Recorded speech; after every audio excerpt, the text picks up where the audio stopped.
एक बार की बात है, स्पेन के हरे भरे मैदानों में एक राज्य था जो अपनी समृद्धि और अपने शासक राजा अल्फोंसो की बुद्धिमत्ता के लिए जाना जाता था। उनके न्याय की चर्चा दूर दूर तक थी और पड़ोसी देशों के लोग अक्सर उनकी सलाह लेने के लिए उनके दरबार में आते थे।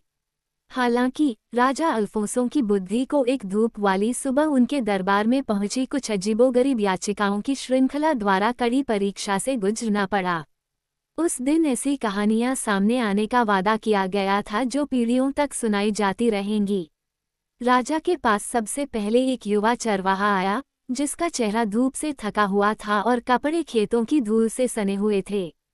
वह अपने साथ गांव के धनी मिलर के खिलाफ शिकायत लेकर आया था।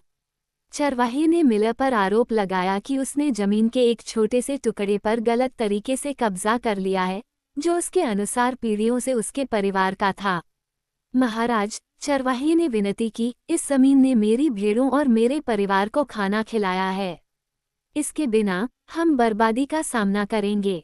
मोटे और लाल चेहरे वाले मिलर ने विरोध करते हुए कहा, महाराज, यह जमीन मेरी मिल्की सीमा से सटी हुई है और यह मेरे व्यवसाय के लिए जरूरी है। हाल ही में सीमा चिन्हों के अनुसार यह जमीन मेरी है। राजा अल्फोंसो ने ध्यान से सुना, उनकी नज़र कभी नहीं डगमगाई।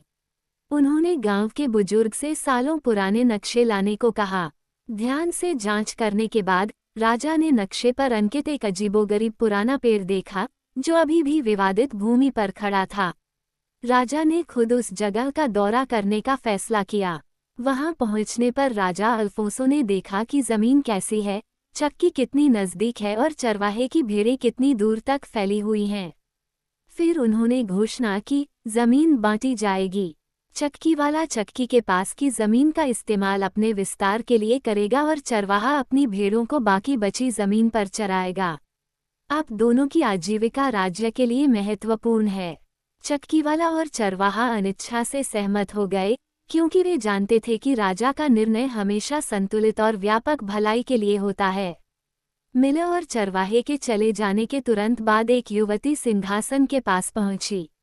वह एक बेकर की बेटी थी और उसके गालों पर आंसू थे। सिसकियों के बीच उसने एक जौहरी की कहानी सुनाई, जिसने उसकी मां का हार लौटाने से इनकार कर दिया, जो उसकी दादी ने उन्हें विरासत में दिया था। वह रोते हुए कहती हैं, मैंने उसे सिर्फ टूटे हुए क्लैस्प को जोड़ने के लिए दिया था, लेकिन अब वह दावा करता है कि यह उसकी दादी का था और इसे वापस देने से इनकार कर रहा है।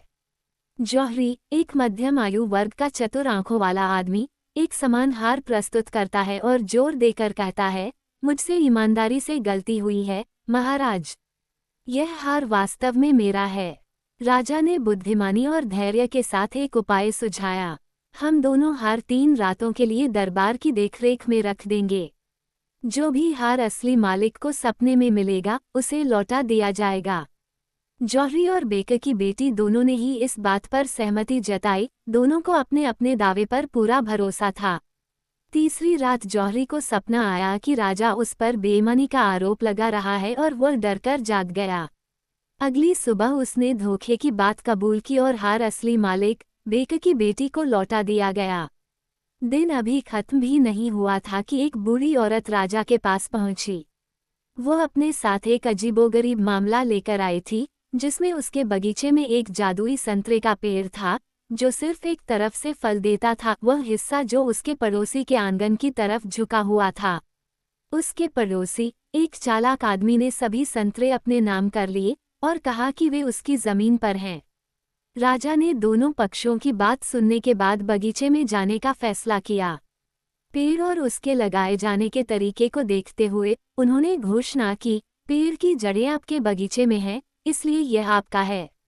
हालांकि चून की फल आपके पड़ोसी की जमीन पर गिरता है, इसलिए वह जो गिरता है उसे रख सकता है, लेकिन पेड़ पर अपना दावा नहीं कर सकता। इस निष्पक्ष निर्णय को अच्छी तरह से स्वीकार किया गया और पड़ोसी, चालाक होने के बावजूद, राजा के साथ बहस करने से बेहतर जानता था।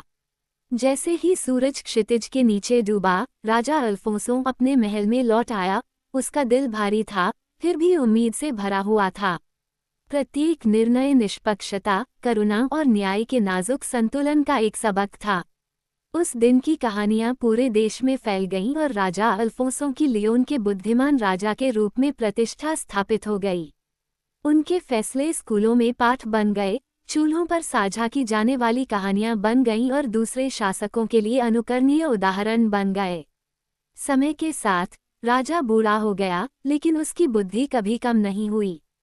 वो अपने पीछे निष्पक्षता की विरासत और एक ऐसा राज्य छोड़ गया जो न्याय और आपसी सम्मान के सिद्धांतों पर फलता फूलता था, जो बुद्धिमान नेतृत्व की स्थायी शक्ति का प्रमाण है।